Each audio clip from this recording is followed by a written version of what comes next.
Well, the big news of the night was, of course, surrounding Alexander Isak. He was named in the PFA team of the season, but he didn't attend the ceremony. He then explained his absence on Instagram.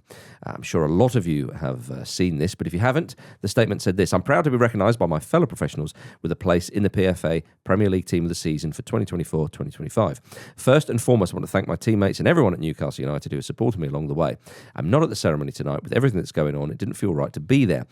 I've kept quiet for a long time." Oh, yeah. Channeling. Using their own flow, bar for bar, word for word. While others have spoken. That silence has allowed people to push their own version of events, even though they know it doesn't reflect what was really said and agreed behind closed doors. The reality is that promises were made and the club has known my position for a long time. To now act as if these issues are only emerging is misleading. When promises are broken and trust is lost, the relationship can't continue. Is that ABBA?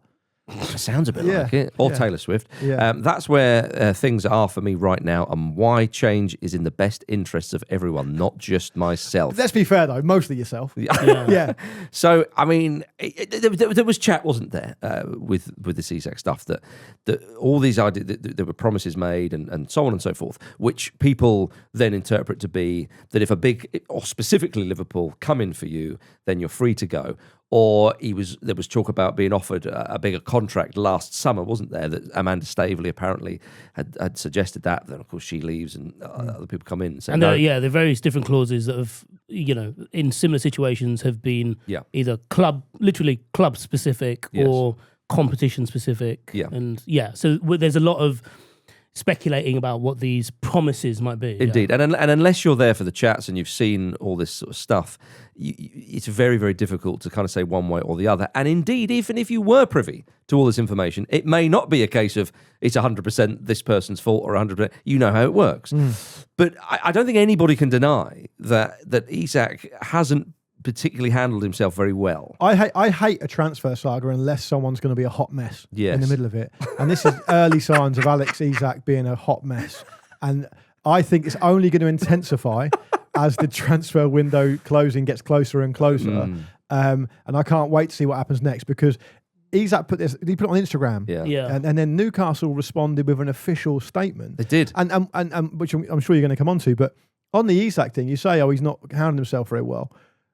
I think it depends how you look at it. I think, if you are a player who strongly feels, or your interpretation of the situation is one way, and I'm not saying he does or he doesn't, but he honestly feels that's how it should be, and he feels like they've gone back on that, it's kind of difficult to see how else he could respond. Yeah. I mean, I'm not defending necessarily all the behaviour, but if you're in any kind of situation like that and you feel like something's been promised to you and then it's been taken away, I don't think you're necessarily... I feel like it's reasonable to be like, what the fuck's going on here? Yeah, but I think there's ways of doing that, though. Well, how, though? What are they? Well, not buggering off and then saying, right, I'm not a part of this, see you later, bye, because I don't think that's going to do him any good. And I think I think for the player himself... But the club, sorry to cut in, but the club then would just be like, well, if he's going to crack on anyway, we'll just wait till the end of the month.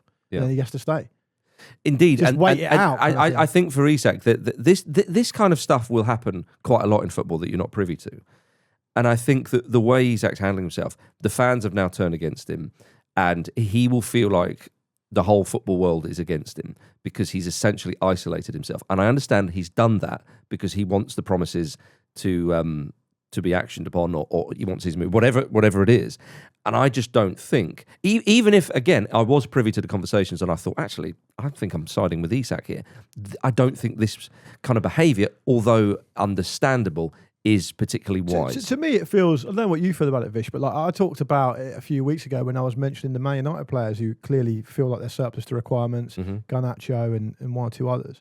And I was confused as to why, and I think this applies to the Isak situation as well. I am confused as to why, and I think it's probably because they're so in hock to their agent. They let their agent do so much for them instead. They don't take the ball by the horns, maybe. But to me, it feels at least partly straightforward enough for Isak to have a meeting with the team at Newcastle and sit down with them and say definitively, I will never play for you again. I'm never going back on that. I'm never, ever going to play for you again. So with that in mind, can we please work together to see how this resolves itself, and take a bit of the power back that way, And then Newcastle were much more up against it in terms of having to do something. But it's a game of cards then, Luke, because I understand. But it's a game of cards anyway. Yeah, it is, but that is particularly extreme. Maybe he has said that. Well, perhaps, but I mean, he pretty much is. That is what he's saying. But Newcastle are under no illusions that if they are going to keep Isak by the end of the month, they have to do it by force.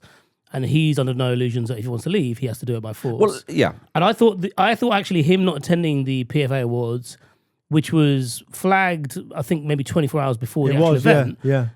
I thought, you know what, that's quite smart. Lay low. There's no need for you to go on the red carpet. With your Liverpool shirt on.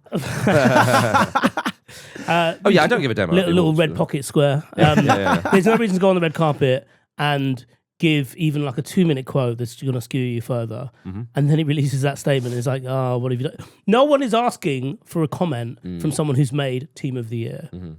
And he's just seen it as an opportunity to, I suppose, put his... In what he feels sincerely, and we'll take it at face value, we might be meeting him more than halfway in that, but he feels sincerely that he hasn't been heard, that his side has not been put across. Yeah. I mean, it clearly has. That's how briefings work. I think his issue comes from the fact that the club have been doing similar and have ready access to journalists, and they're basically just putting their side across, and that side is being reported. Mm-hmm. But obviously, we kind of understand, we fully understand where both parties are at this juncture. And he, as Luke referred to him earlier, as a hot mess. We are getting into that hot mess phase of he's already thrown the toys out of the pram. He might just flip the pram now. Yeah. But I think the reason he's come out with it, because you alluded to it there, but he didn't expressly state it, is because a lot of the media has been under the impression that he suddenly decided he wanted to go. And he's saying, no, I said this before.